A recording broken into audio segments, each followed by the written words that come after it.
एक गरीब लड़की जो दिन रात सुई धागे से लोगों के कपड़े सिलती रहती थी। उसे क्या पता था कि उसकी जिंदगी का धागा एक दिन इंसान से नहीं बल्कि ऐसे जिनसे बंधने वाला है जिसे देखकर उसका दिल भी कांप उठेगा और उसकी तकदीर भी। गांव के एक कच्चे मोहल्ले में एक छोटा सा घर था। उसकी दीवारें जगह जगह से उखड़ी हुई थीं और छत पर पुरानी लकड़ियां और खजूर के पत्तों की छटाइयां रखी थीं ताकि बारिश का पानी कम से कम अंदर आए। लेकिन जब बारिश तेज होती तो छत से टपक टपक कर पानी घर के अंदर गिरने लगता और बर्तन पानी से भर जाते। उसी घर में रहती थी एक नेक दिल लेकिन गरीब लड़की सबा। सबा के पिता कई साल पहले एक हादसे में गुजर गए थे और मां बीमारी की वजह से ज्यादा काम नहीं कर पाती थी। इसलिए छोटी सी उम्र में ही घर का बोझ सबा के कंधों पर आ गया। सबा को बचपन से ही सुई धागे से खेलना पसंद था। पुराने कपड़ों को जोड़ना, फटे कपड़े सी देना और मोहल्ले की औरतों के कपड़ों में सुधार करना ही उसका रोजगार बन गया। वह दिन रात सिलाई करती ताकि किसी तरह मां का इलाज और घर का खर्च चल सके। मगर गरीबी सिर्फ खाने पीने की कमी नहीं होती बल्कि रिश्तेदारों के ताने भी साथ लाती है।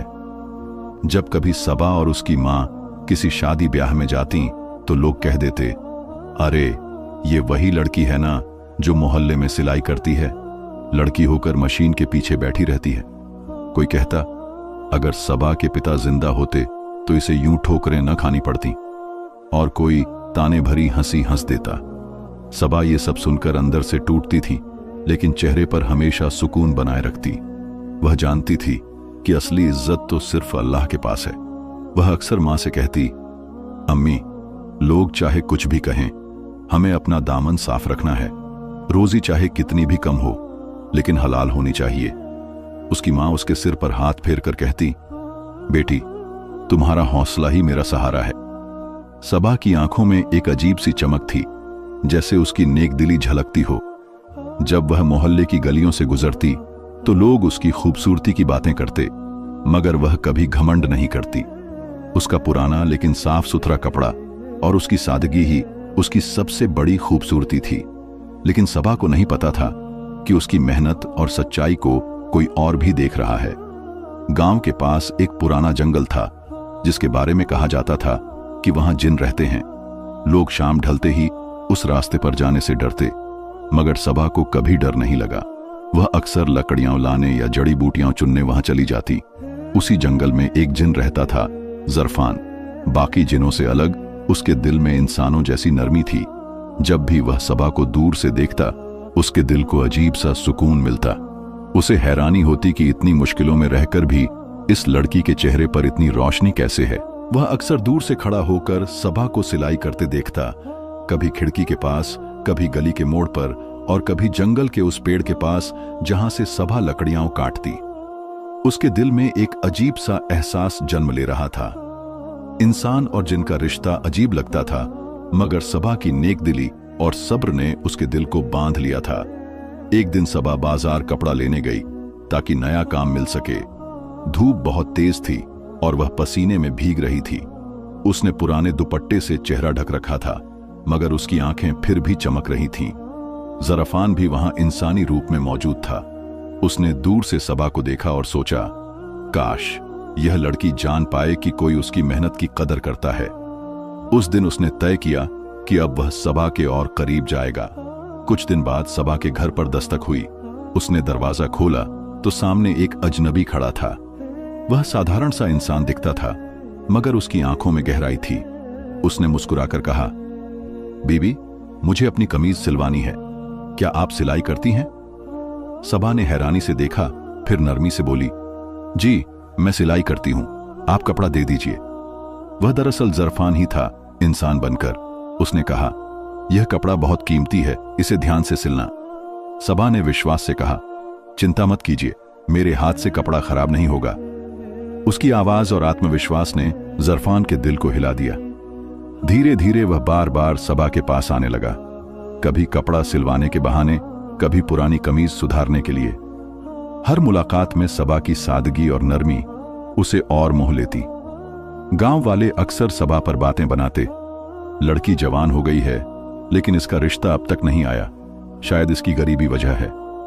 सबा ये सुनकर अंदर ही अंदर अल्लाह से दुआ करती, या अल्लाह, मेरा नसीब तू बेहतर बना दे। ज़रफ़ान ये सब देखता और उसका दिल दुख से भर जाता।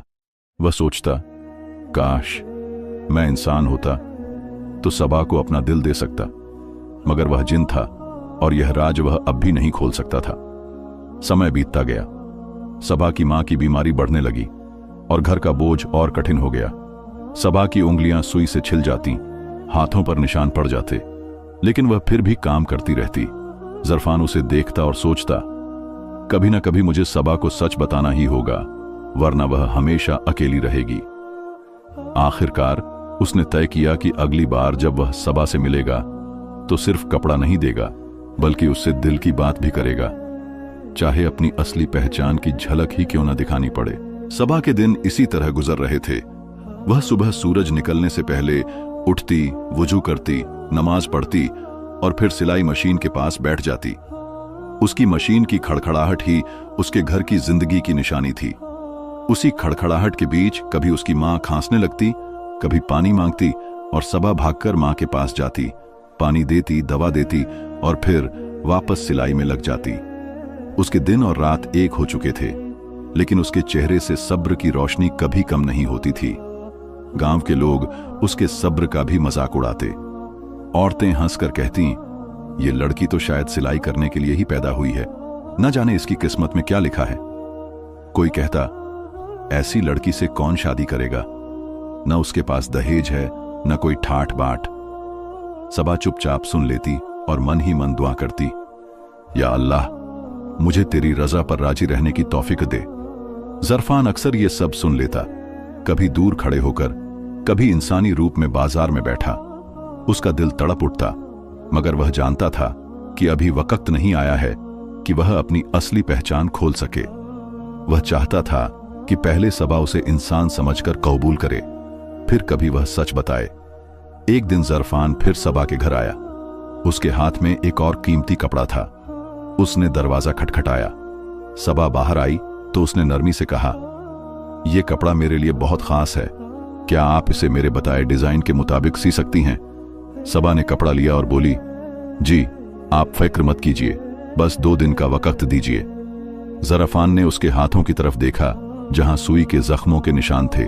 उसने धीरे से कहा, आपके हाथ तो घायल हैं, फिर भी दिन रात काम करती हैं। सबा ने मुस्कुराकर कहा, ये जख्म ही मेरी रोजी के गवाह हैं, इन पर मुझे फख्र है। ज़रफ़ान ने उस पल मन ही मन सोचा, ये लड़की वाकई इंसानों में नायाब है। उसकी आंखों में नरमी और इज्जत भर आई, मगर उसने चेहरे पर छुपा लिया। सबा ने भी उसकी नजरों को महसूस किया, मगर कुछ कहे बिना अंदर चली गई। कपड़ा सिलते हुए सबा के दिमाग में बार बार वही अजनबी आता जो हमेशा कीमती कपड़े लेकर उसके पास आता था। वह सोचती, ये शख्स कौन है? गांव का तो नहीं लगता, इसकी बातों में अजीब सी शराफत है, मगर ये हमेशा अकेला आता है। उसका मन करता कि उससे पूछे, मगर फिर खुद को रोक लेती। अगले दिन सबा बाजार गई तो उसने देखा कि वही अजनबी किताबों की दुकान के पास खड़ा है। उसने पहली बार हिम्मत करके उससे पूछा, आप कहाँ रहते हैं? मैंने आपको पहले कभी गांव में नहीं देखा। ज़रफ़ान एक पल के लिए चौंक गया, फिर मुस्कुराकर बोला, मैं पास की बस्ती में रहता हूं, लेकिन ज्यादा लोगों से मेलजोल नहीं रखता। सबा ने कुछ न कहा, बस सिर हिलाकर आगे बढ़ गई। उसके दिल में हल्की सी बेचैनी थी कि यह शख्स कुछ छुपाता है। समय बीतता गया। ज़रफ़ान का आना जाना बढ़ता गया। कभी वह सबा के लिए कपड़ा लाता, कभी सिलाई के पैसे ज्यादा दे देता। सबा अक्सर सोचती, ये इतने कीमती कपड़े कहां से लाता है, मगर उसकी मजबूरियां उसे सवाल करने से रोक देती। मां के इलाज के लिए पैसे चाहिए थे और यह ग्राहक उसके मुश्किल वक्त में सहारा था। एक शाम सबा आंगन में बैठी थी। उसकी मां अंदर सो रही थी। आसमान पर चांदनी फैली हुई थी और ठंडी हवा चल रही थी। सबा अपने हाथों के जख्म देखकर सोच रही थी, कब तक ये सब चलता रहेगा। उसकी आंखों से आंसू निकलने ही वाले थे कि अचानक दरवाजे पर हल्की आहट हुई। सबा ने चौंक कर देखा तो वही अजनबी खड़ा था। उसने धीरे से कहा, क्या मैं अंदर आ सकता हूं? सबा ने इजाजत दे दी। वह अंदर आया और आंगन के किनारे बैठ गया। उसने सबा की आंखों में नमी देखी और कहा, आप परेशान लग रही हैं, क्या मैं कुछ मदद कर सकता हूं? सबा ने नजरें झुका ली और नरम आवाज में कहा, नहीं, आपका शुक्रिया। मेरी जिंदगी की मुश्किलें अल्लाह के हाथ में हैं, आप बस दुआ कीजिए। उसकी आवाज में इतना यकीन था कि जरफान का दिल कांप उठा। उसने सोचा, ये लड़की कितना मजबूत ईमान रखती है। उसी पल जरफान का मन हुआ कि वह अपनी असली पहचान बता दे कि वह इंसान नहीं बल्कि जिन है, मगर उसने खुद को रोक लिया। उसने सोचा, अगर मैं अभी सच बता दूं तो शायद ये डर जाएगी। मुझे पहले इसके दिल में जगह बनानी होगी। आने वाले दिनों में जरफान ने सबा की मदद के बहाने उसके और करीब आना शुरू कर दिया। कभी वह बाजार से कपड़ा खरीदकर उसके हाथ में थमा देता, कभी दवा के पैसे दे देता, कभी कहता, ये कपड़ा मेरे लिए खास है, इस पर ज्यादा मेहनत कीजिए, और साथ ही ज्यादा मेहनताना दे देता। सबा उसके इस रवैये पर शुक्रगुजार तो होती, मगर उसके दिल में सवाल भी उठने लगे कि आखिर ये शख्स कौन है जो इतनी मदद करता है। गांव के लोग भी अब बातें बनाने लगे। औरतें कहती, सबा के पास अक्सर एक अजनबी आता है, न जाने कौन है, मगर ये ठीक बात नहीं। कुछ लोग बदगुमानी फैलाने लगे, मगर सबा जानती थी कि उसका दामन साफ है। वह बस इतना जानती थी कि वह अजनबी उसकी इज्जत करता है और उसकी मेहनत को सराहता है। एक दिन जब जरफान उसके पास आया, सबा ने पहली बार उससे कहा, आप बार बार मेरे पास आते हैं, आपको डर नहीं लगता कि लोग कुछ और सोचेंगे? जरफान ने उसकी आंखों में देखकर कहा, लोग तो वैसे भी सोचते ही रहते हैं, असली बात यह है कि दिल क्या कहता है। सबा चुप हो गई, मगर उसके दिल में हलचल उठी। जरफान की रातें अब बेचैनी में गुजरती थीं। वह जंगल में अपने असली रूप में जाता और पेड़ों के बीच बैठकर सोचता, क्या मैं कभी अपनी हकीकत बता पाऊंगा? क्या ये लड़की मुझे कबूल करेगी अगर इसे पता चला कि मैं जिन हूं? उसके दिल में डर भी था और उम्मीद भी। सबा की मां की हालत दिन ब दिन बिगड़ रही थी। एक रात जब सबा अपनी मां के पास बैठकर दुआ कर रही थी, जरफान ने दूर से यह मंजर देखा। सबा के आंसू और उसकी दुआएं उसके दिल को तोड़ देती थीं। उसने फैसला किया कि वह अब सबा को और तकलीफ में नहीं देख सकता। उसने मन ही मन कहा, मैं चाहे जिन हूं, लेकिन इस लड़की के लिए कुछ भी कर सकता हूं। अगली सुबह वह सबा के पास आया और बोला, अगर आप चाहें तो मैं आपकी मां के इलाज के लिए बड़े शहर से हकीम बुला सकता हूं। सबा हैरान होकर बोली, ये आप इतनी बड़ी मदद क्यों करना चाहते हैं? जरफान ने कुछ देर चुप रहकर कहा, शायद इसलिए कि आपकी नेकी ने मेरे दिल को बदल दिया है। सबा ने पहली बार उसकी आंखों में गहराई से देखा। उसे लगा जैसे उस अजनबी की आंखों में कोई राज छुपा है, मगर वह राज क्या है, ये वह अब तक न जान सकी। कुछ दिनों तक सबा के घर का माहौल बहुत अजीब रहा। मां की बीमारी बढ़ती ही जा रही थी। डॉक्टर और हकीम सब कह चुके थे कि अब ज्यादा वक्त नहीं है। सबा दिन रात मां के बिस्तर के पास बैठी रहती, कभी उन्हें पानी पिलाती, कभी दवा देती, और जब मां सो जाती तो चुपचाप सिलाई मशीन पर काम करने लगती। उसकी आंखों के आंसू धागे के साथ गिरते रहते, मगर वह मां के सामने कभी कमजोर नहीं पड़ती। उसके होंठों पर बस यही दुआ रहती, या अल्लाह मेरी मां को शिफा दे। इन्हीं दिनों जरफान भी अक्सर इंसानी रूप में आता रहा। उसने शहर से एक मशहूर हकीम को बुलवाया और सबा की मां का इलाज शुरू करवाया। सबा हैरान थी कि यह अजनबी आखिर कौन है जो इतनी बड़ी मदद कर रहा है। उसके दिल में सवाल गूंजने लगा, क्या यह शख्स मेरा मुकद्दर है या सिर्फ एक वक्ती सहारा? एक शाम जब सूरज ढल रहा था और गांव की कच्ची गलियां सुनहरी रोशनी में नहा रही थीं, सबा आंगन में बैठी सुई में धागा पिरो रही थी। तभी जरफान धीरे धीरे अंदर आया। उसने सबा को देखा और कहा, आप बहुत थक गई हैं। सबा ने उसकी ओर देखा, फिर निगाहें झुका लीं। कुछ देर खामोशी रही, फिर सबा ने धीमे स्वर में पूछा, मैं सोचती हूं आप आखिर हैं कौन? क्यों बार बार मेरी मदद करते हैं? क्यों मेरी जिंदगी में आए हैं? ये वही सवाल था जिससे जरफान सबसे ज्यादा डरता रहा था। उसका दिल तेज धड़कने लगा। उसने गहरी सांस ली और बोला, अगर मैं आपको सच बता दूं तो शायद आप डर जाएं। सबा ने हैरानी से देखा, ऐसा क्या है आप में जिससे मुझे डर लगेगा? जरफान की आंखों में बिजली सी चमकी।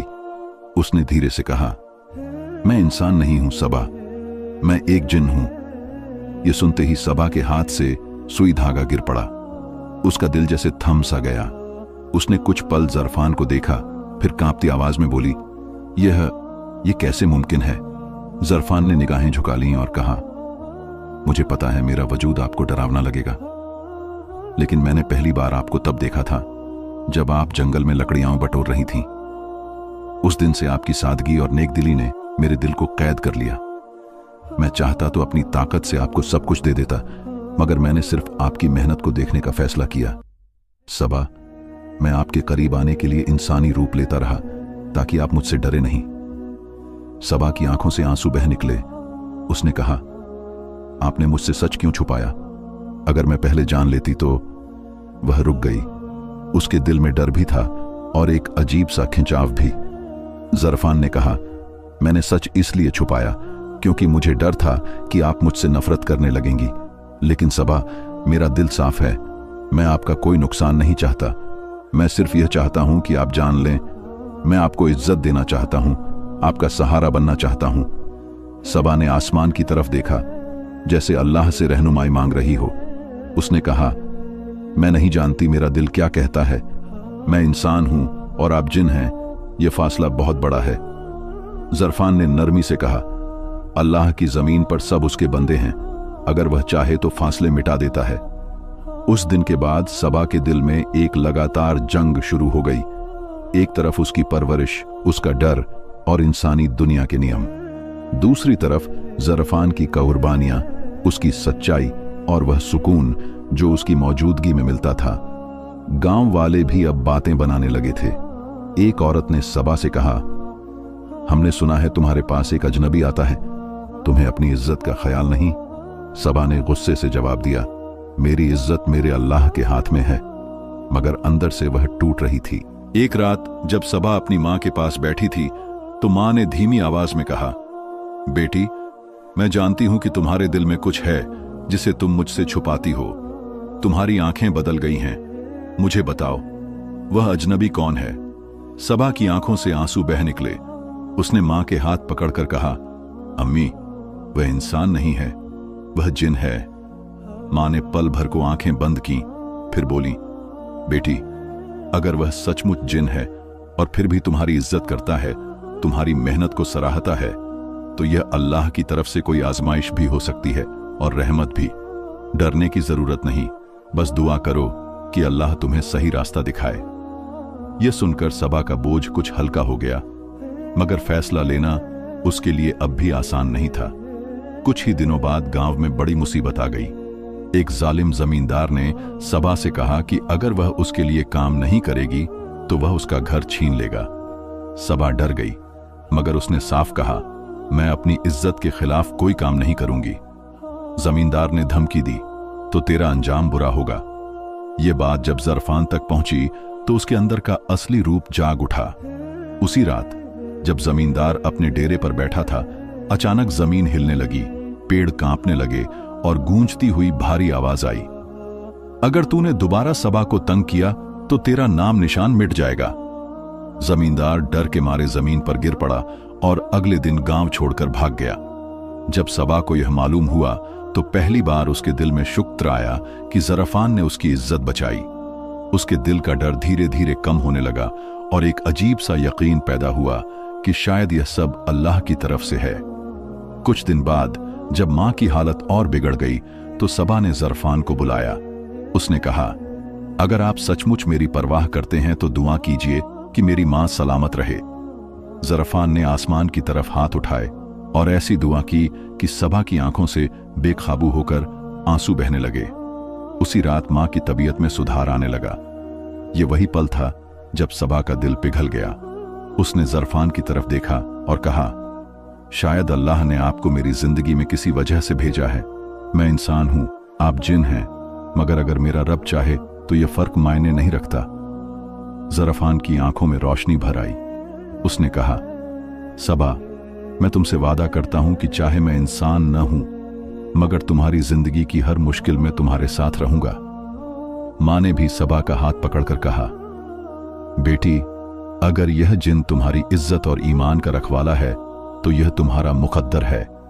सबा ने दिल ही दिल में फैसला कर लिया।